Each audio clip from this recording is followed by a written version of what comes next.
On parle littérature en direct avec Éric Emmanuel Schmitt qui nous arrive de la librairie Kléber. Plein de monde. Comment ça s'est passé, Éric Emmanuel? Oh bah écoutez, merveilleusement bien, comme chaque fois que je viens à Strasbourg. Peut-être même cette fois-ci, il y avait encore plus de monde que les fois précédentes. C'est un vrai lien qui s'est créé avec les lecteurs de Strasbourg. Ben, on aime voir l'auteur qu'on aime, en fait. On aime cette rencontre. Ça tombe bien, moi j'aime bien rencontrer mes lecteurs. Et ben justement, on va parler de deux ouvrages très très différents. Les voici. Alors vous découvrez Le Poison d'amour, histoire d'adolescente, on va y revenir. Et alors sur ce monsieur du carnaval des animaux, je dois bien dire que vous m'avez fait revivre Camille Saint-Saëns. C'est un compositeur qui est presque oublié en fait. On connaît le signe, on ne sait pas forcément de qui ça vient. Oui. Surtout que la publicité, le cinéma, le festival de Cannes, ils ont tous utilisé les musiques de Camille Saint-Saëns. Mais évidemment, ils ne le signalent jamais. Oui, en fait, c'était le grand compositeur français du 19e siècle et même du début du siècle, puisqu'il est mort en 1921 ou 23. Il est mort âgé, quasiment oui, 90 ans. Très âgé, oui. Alors, il a été un enfant prodige, mais il a été aussi un vieillard prodige. Et on n'aime pas les vieillards prodiges. On a envie de les pousser dans l'escalier pour laisser la place aux jeunes. Et les jeunes, c'était Ravel, c'était Debussy, parce qu'il est mort après Debussy, vous vous rendez compte?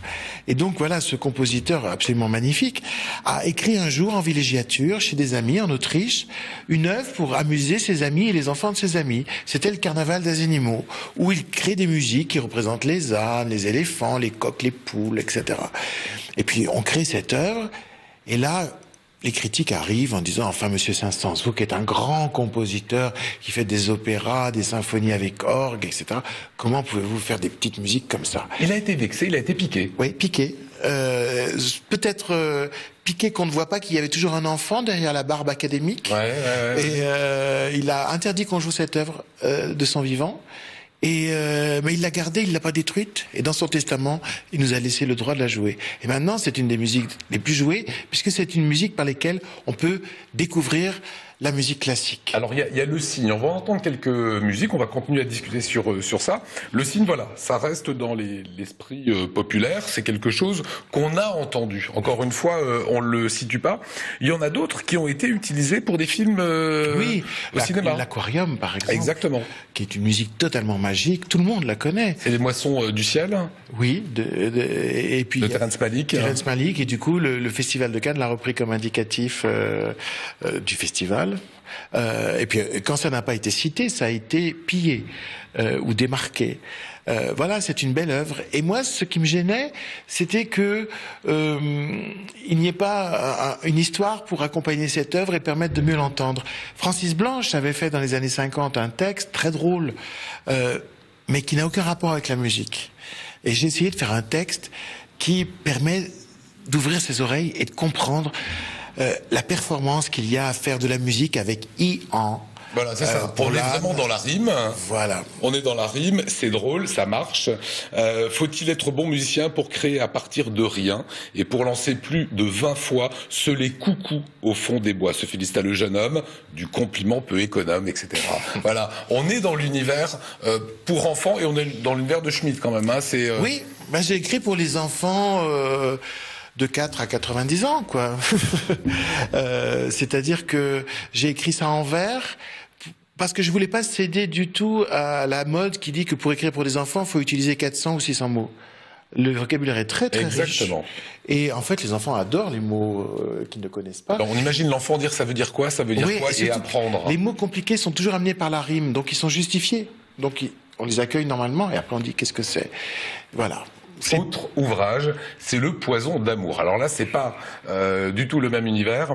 C'est l'histoire de 4 jeunes filles, elles ont 16-17 ans. C'est Anouchka, Colombe, Raphaël et Julia, qui tiennent leur journal. Au fil des pages, on découvre la violence de l'adolescence, la difficulté de passer ce cap vers l'âge adulte. Pourquoi vous avez exploré ce terrain-là? Parce que c'est l'âge des premières fois. Et c'est l'âge où tout d'un coup on découvre qu'on ne peut être envahi par des pulsions ou par des sentiments, parce que l'enfant il est pas envahi, mais l'adolescent il l'est, et puis nous adultes pour toute notre vie. Et c'est pour la première fois que se pose le problème de la maîtrise ou de l'abandon.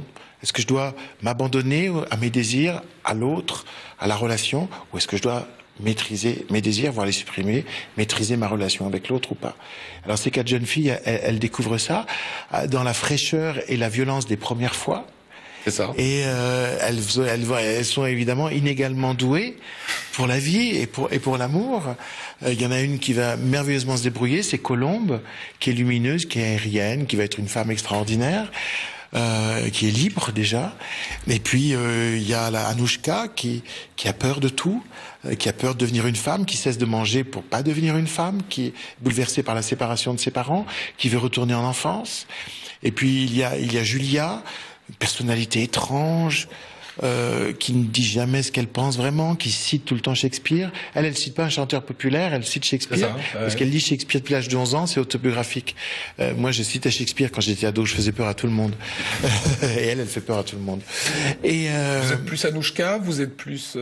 J'espère être plus Colombe, c'est-à-dire... faire mon chemin dans la vie. Et puis il y a Raphaël, la fille garçon, le meilleur pote de tous les garçons. Et il y a les affres de la vie, il y a une grand-mère Alzheimer, il y a le papa d'Anouchka qui rencontre Gaspard et le papa casse le couple et se révèle homosexuel. Il y a les tentatives presque de suicide où on ne sait pas où on en est parce qu'un garçon ne m'aime plus ou est-ce qu'il m'aime. Exactement. Et tout ça monte vers une représentation de Roméo et Juliette, puisqu'elles sont toutes au lycée Marivaux et elles préparent une représentation au club théâtre de Roméo et Juliette. Et elles vont toutes avoir un rôle dans cette représentation et il va se passer quelque chose de fatal dans cette représentation qui va révéler la vérité des cœurs. Alors dans votre ouvrage, c'est aussi, on voit aussi les filles se critiquent entre elles. Elles sont secrètement amoureuses. Il y a des copains, des amis. Elles tombent enceintes par négligence. Est-ce que dans votre ouvrage, vous avez aussi voulu montrer finalement ce thème de l'indécision, de l'immaturité? C'est ce que vous avez voulu faire ressortir? Oui, mais sans critique et sans parce que je n'ai pas à juger. Cette indécision, cette immaturité, on peut l'avoir encore beaucoup plus tard. Je me sens aucune supériorité d'avoir 54 ans sur ces jeunes filles qui ont 16 ans. Et en plus, pour l'écrire, j'ai eu un cadeau absolument merveilleux. J'ai à la maison une belle fille qui a 17 ans. Enfin, l'année dernière, elle en avait 16, l'âge de mes héroïnes. Et quand je lui ai dit que j'écrivais sur leur âge et leurs amours, elle et ses amis m'ont fait un cadeau extraordinaire. Elles m'ont donné leurs journaux intimes. Ouais. C'est là que j'ai compris que j'étais pas un parent très crédible, mais un écrivain très crédible, parce qu'elle me dit on aime tes livres, on sait que tu ne juges jamais tes personnages, mais que tu les laisses vivre. Alors voilà, fais ton miel. Alors j'ai fait mon miel avec ça, et donc c'est un regard totalement compassionnel et affectueux sur l'adolescence, y compris dans ses errances et dans ses violences. Ce qui est, je pense, une terrible injure qu'on fait aux adolescents, c'est de les regarder avec un petit sourire sarcastique. Et qu'est-ce que c'est dur de les comprendre. Ah oui. Voilà. Et vous nous donnez des clés. J'espère. Alors, l'autre jour, il y a une chose magnifique qui est arrivée. Une journaliste me raconte que elle a lu ce livre, elle l'a donné à lire à sa fille qui a 18 ans, qu'il a lu, qu'il a ramené à sa mère en disant maintenant lis-le une deuxième fois pour que tu comprennes. C'est vrai. Lisez-le. Voilà. Si vous avez des ados, lisez-le. Si vous avez été un adolescent et on est tous passés par les affres comme ça de la vie, Le Poison d'amour. Merci beaucoup, Éric Emmanuel Schmitt. C'est toujours un bonheur et un plaisir de vous avoir.